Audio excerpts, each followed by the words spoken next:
Hey guys, before I get into this video, I just want to say if you stick around to the end, you'll be able to see my latest and greatest, I think it's my latest and greatest video edit with my friend Camisa. Motivational speaker Tony Robbins says that the quality of your life is determined by the quality of your relationships. Meaning, the better relationships you have with other people, the better life you're going to have. And I think that the relationships you have with other people are more of a manifestation of the feeling that you're holding within yourself.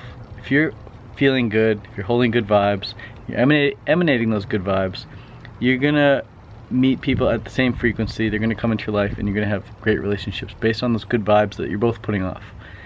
If either of you start putting off different vibes, changing your vibe up, doing drugs, or thinking or acting negatively, then the relationship's probably gonna fall apart and change. So it's fair enough, cool. But how do you go about making those friends? Like I said, you gotta hold the vibe. Sure, that's one thing. But how do you actually go out and find friends? Can you just sit at home and sit on the couch and meditate and hold the good vibes and hope a good friend walks in? Yeah, you can. You can. You really gotta hold those vibes though. You really gotta embody that. You gotta act as if your friend is right there with you, and you'll be able to manifest them coming in somehow. They'll text you or they'll call you, they'll knock on your door. Someone will come into your life. The law of attraction is real. But how do you actually, let's say, go to a festival and start meeting people, meeting and greeting? What are some tips that you can start using today that, if applied this summer at a festival, you'll actually make some friends with? Well, first tip I gotta say would be, go to a festival that you actually want to be at. Don't go to a festival that you were dragged to go to. Then you're gonna have that drag emotion attached to it. So the energy you approach the festival with is gonna be the energy that you're hopefully continuing to exude at the event, at the festival. So go to a festival that you're really excited for. That's tip number one. Don't go to some festival you don't even want to go to. Go to a fruit festival. Go to a music festival. If you want to go to it, not because someone else told you to go to it.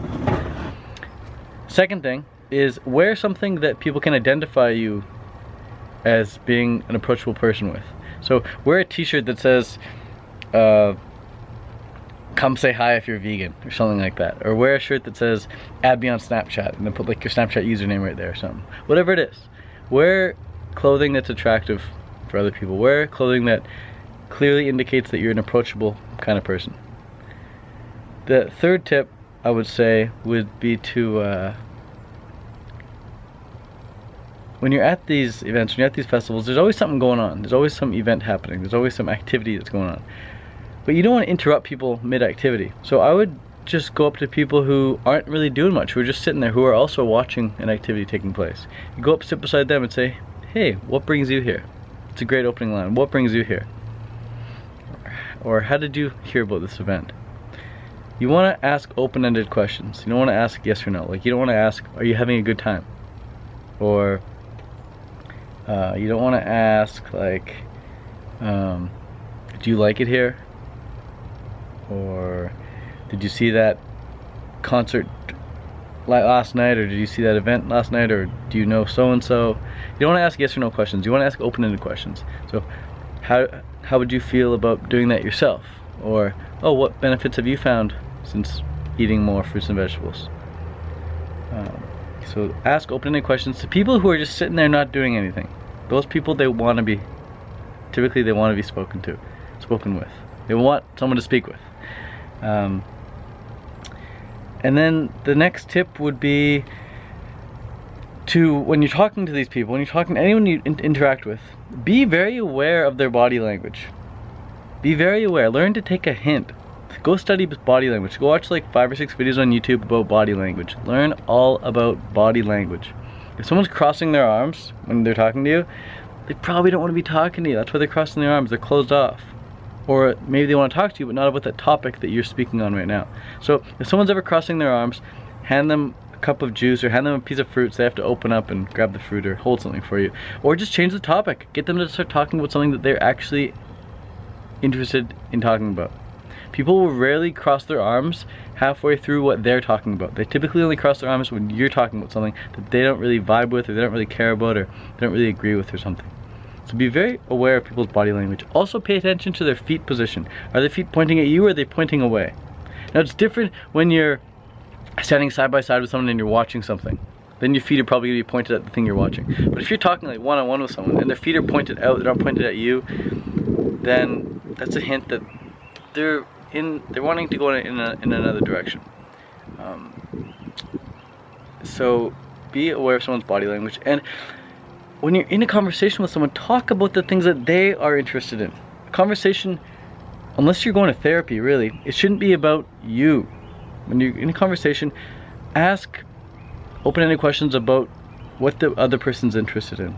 If they ask you a question about yourself, sure, then take the opportunity to talk about yourself, but no more, don't go on for more than 30 seconds about yourself on any topic. And always redirect the question back to them, like, oh, how about you? Make the conversation balanced in that way. You can make more friends in 2 days than you can in 2 years by becoming genuinely interested in other people.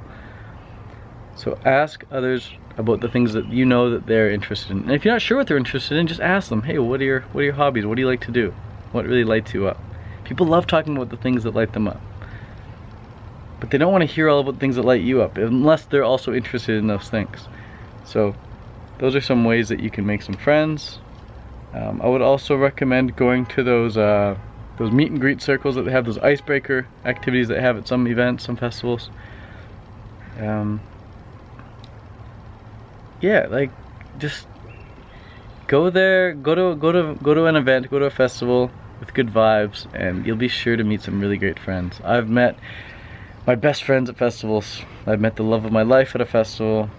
I've met people who inspire me to death, people who just feel like absolute family. I really feel like I have a really strong connection with a lot of people that I've met at these festivals. And when the festivals are over, I don't want to leave because it's like I'm leaving my family behind. It feels like I'm leaving my brothers and sisters and sons and daughters and aunts and uncles behind. It's like, I want them to come with me. They're family now, but yeah. But there's a lot of people who go to festivals as well and they just bounce halfway through. They just don't even finish the festival because they're just not making those connections. So I don't even consider myself an extrovert. I kind of consider myself an introvert. Like, I like a lot of alone time. I like a lot of quiet time. I like a lot of time where I can just work on my creative projects. But at these events, a lot of people will come up to me because I give talks, I give these speeches about fruit and healthy living. So I kind of have to be able to converse with people.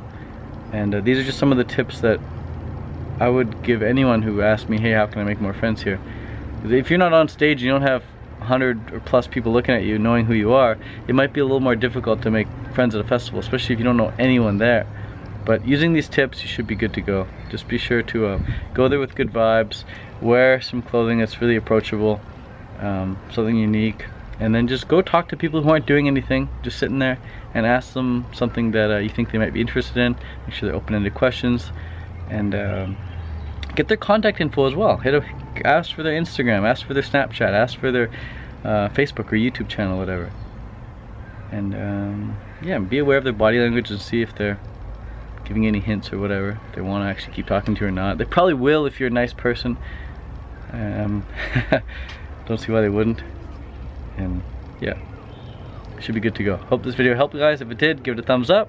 Thank you very much, and I'll be sure to make a couple more videos before these festivals this summer to give you guys some more tips about what to expect or how to behave and to get the most out of these events and festivals. But you guys are grown-ups, you probably know what to do already, so just want to give you some insights about what's worked for me and what I would recommend for other people. Peace.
s'il ne sert à rien.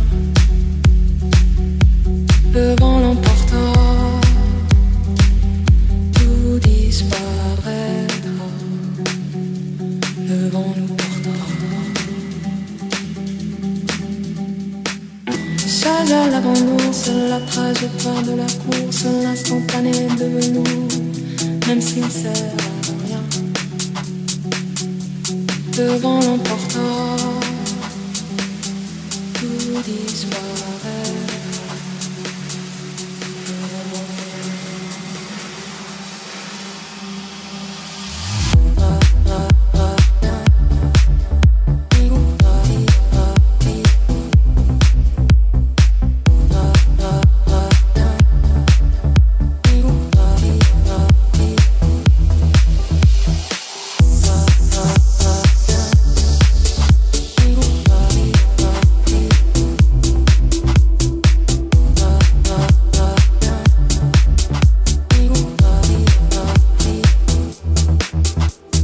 Ce parfum de nos années mortes, ce qui peut frapper à ta porte, l'infinité de destins nous pose un et qu'est-ce qu'on en fera? Ce parfum de nos années mortes, ce qui peut frapper à ta porte, l'infinité de destins nous pose un et qu'est-ce qu'on en fera?